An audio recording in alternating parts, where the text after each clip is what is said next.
Your obsession with policing the health of everyone around you only reinforces the narrative that individuals are solely to blame if they fall outside the confines of what you think is healthy.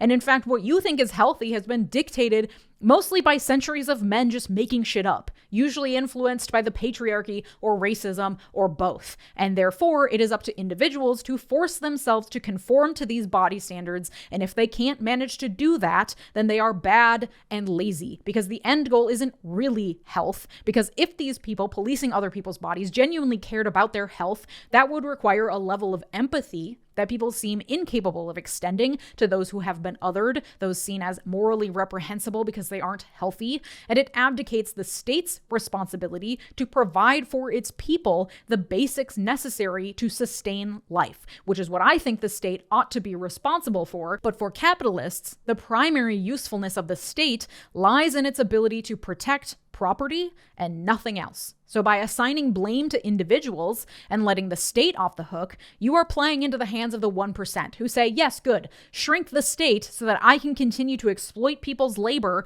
and pay no taxes, while everyone who works for me remains just sick enough to be too tired to organize against me, but with just enough access to modern medicine to remain alive, to continue to labor for me because they have to, because otherwise they will have no health insurance and no home. And oops, here we are, back where every single episode has ended lately, and that is class struggle. Hello, a person can be perfectly healthy and also technically obese based on their BMI. Whether or not a person is healthy does not and should not determine their worthiness for empathy and respect. You can be the epitome of health and die of a heart attack tomorrow. You can struggle to maintain your health through no fault of your own. There are so many huge industries that depend on keeping us unhealthy in order to make their money that the odds are frankly stacked against us. You actually can't tell a person's health by just looking at them. That's literally why we have doctors and scanners and blood tests and urine tests and DEXA scans and all the other shit we rely on, so that doctors can try to see what's actually happening in our bodies, because turns out